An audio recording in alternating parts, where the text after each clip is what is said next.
Did we just witness the best AEW Dynamite promo in the company's history last night? I'm going to break down why that promo changed everything for the landscape of AEW heading into All In at the end of August. But that's not the only massive news shaking up the wrestling world today. AEW's streaming ecosystem just exploded with news on MyAEW and their podcast station. Stay tuned for all of that.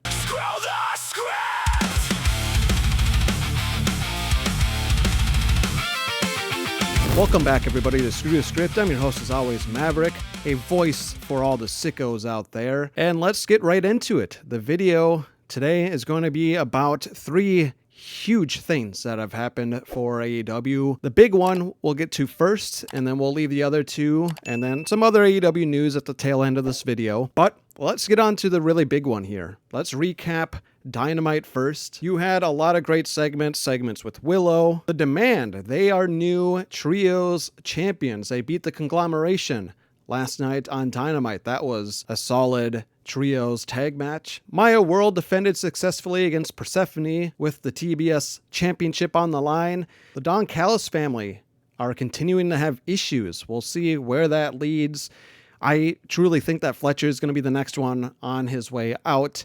They lost last night. We had a fun sit down with Cage and Cope and the Young Bucks, and then my match of the night was that triple threat match for the national title.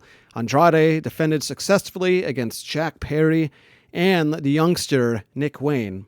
It was a really, really solid episode of Dynamite, one of the best of the year. And I truly think, maybe recency bias is here, but I truly think that that was probably the best closing promo in Dynamite history. And if not, it is damn near close, you guys. They put on an instant classic, memorable promo leading up to All In at the end of August between Kenny Omega and Will Ospreay.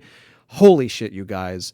This was absolute perfection. This is how you build storyline for a huge match on their biggest stage of them all. I'll just call it like I see it. I think All In has quickly become their WrestleMania, so to speak, as they sold out Wembley a few years back. They're back in Wembley. They're going to easily push 40,000 tickets plus.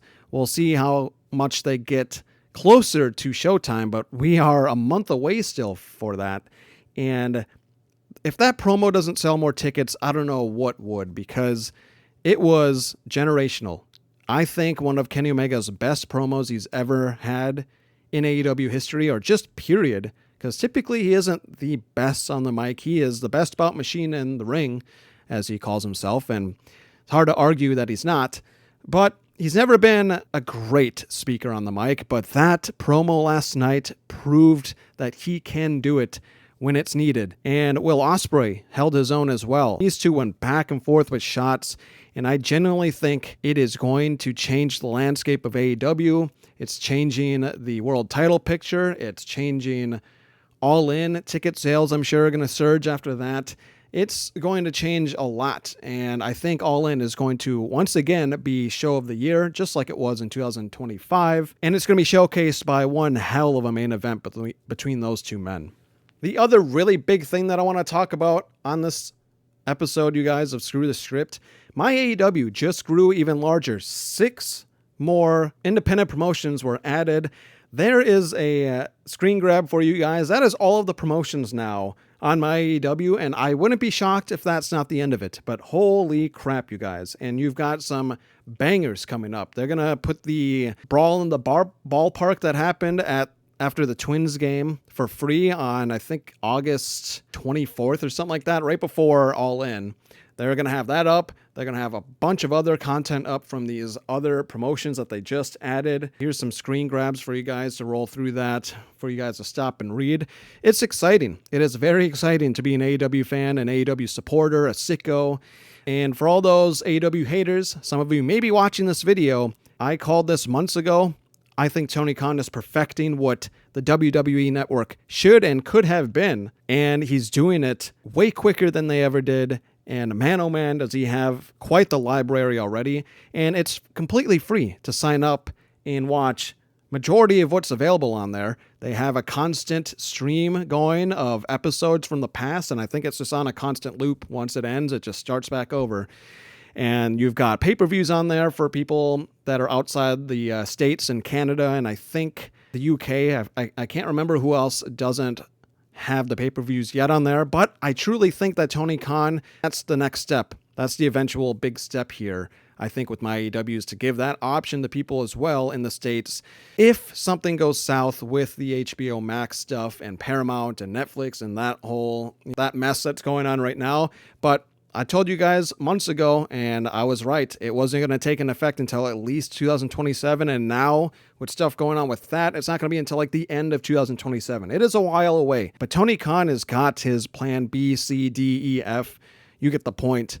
He will make sure that AEW thrives, and my AEW is one hell of a way to have it thrive. Edge is going to be an MLP. That is another big topic that I wanted to talk about here.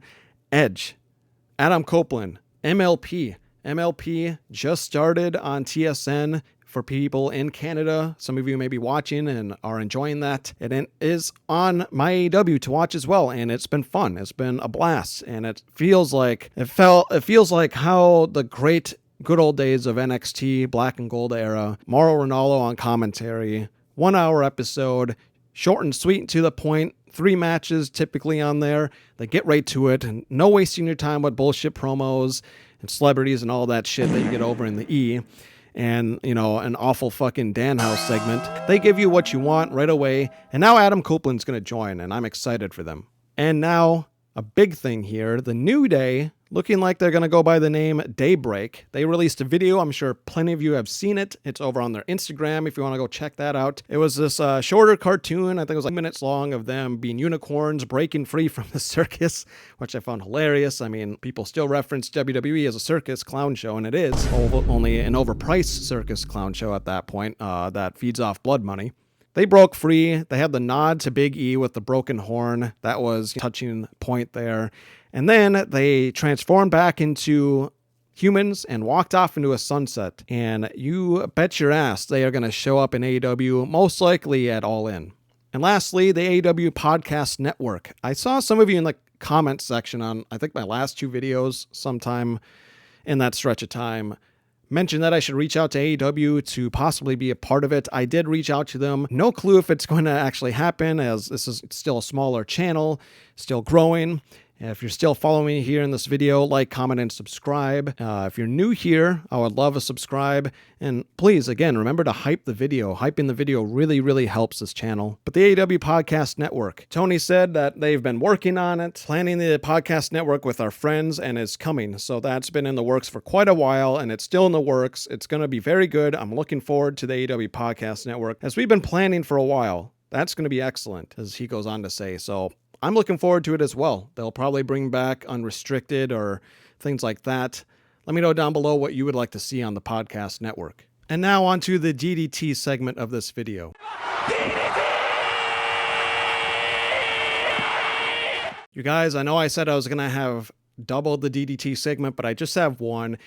And hear me out. The reason why I only have one is because this may be the most ridiculous one I've ever had on this channel. It is long, and so we're going to break it down. It may take a few minutes, but here it is right up here. Casual Q at Casual Q. If you didn't see the video, I don't know what the fuck he's talking about, what video. Here's the list of 25 reasons why AEW sucks. 25. Oh boy, here we go. He goes on to say, failed to keep 1 million viewers, rely on debuts, still putting over WWE talent, matches have no build, champions brought no prestige to the world title, buried Impact with the whole Forbidden Door. Have you seen Impact? They got buried by WWE, and they cucked out to WWE. So don't give me that shit.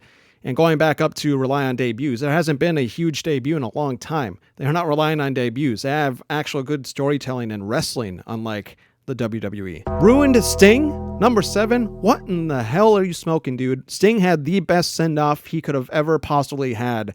And even The Undertaker came out recently saying that he feels like it was a huge missed opportunity with his feud with Sting. I don't know, 10 years ago, whenever that was. So even a WWE lifer is proving that shit wrong. Key demographic narrative, Cody Rhodes still putting himself over, exploit Brody Lee's death. Exploit? They had a wonderful tribute to him, and his son is behind the scenes all the time with AEW wrestlers. What the hell are you talking about there? Plenty of talent that's buried and haven't been featured. Again, why are you pointing fingers at AEW when this problem is way bigger over in WWE, where I literally call them wasting wrestlers every day? They release 30 fucking people every year, if not more. Claims to be progressive, yet nobody of color has been pushed. Are you kidding me? What are you doing? Look at the champs right now. You've got Maya World, you've got The Demand, you've got all these other people of color that are currently champions right now in AEW. What the hell are you smoking, dude? Powerhouse Hobbs squashed by Orange Cassidy. Well, what in the hell is he doing in WWE under the dumbass name Royce Keys? Literally nothing. Claimed to be sports-based. Well, they are way more sports-based than the bullshit that we saw Danhausen do. CM Punk buried their young talent. I don't agree with that at all. World title match ended in a draw. Why is that an issue? It happens sometimes. Constant botches. There's way more in WWE, I'll tell you that. Tony Khan playing a character on TV. He literally hasn't done that in like 2 years, and WWE did that shit with Vince McMahon and plenty of other backstage personnel all the time, and they still do it. Absolutely no in-ring psychology. What the hell are you? Oh my God. This guy's got to be the ultimate troll. Getting kicked off TNT to go to TBS. What are you? What? They are still on TNT. Do majority of their shows in Chicago? No, they do not. Their fans, he's probably just butthurt at this point. They exploiting Owen Hart's death with a tournament to take another jab at WWE. Exploiting? No, they again are just paying a good tribute, and they do tournaments a hell of a lot better than WWE. And I keep bringing up WWE because this guy is clearly anti-AEW and only wants WWE to be around. This person, Casual Q, you are 25 times on the DDT list. You stupid idiot, and people like you are the reason why this channel exists. That's all I had on this video. Let me know down below what you guys thought about that ridiculous DDT. Let me know what your favorite part was of Dynamite yesterday. Let me know how Collision was, as you're going to be watching this after Collision goes off the air. I will be reviewing Collision later on this weekend. As always, this has been Maverick with Screw the Script, the voice for you sickos out there. And remember to screw the script. Thanks for watching.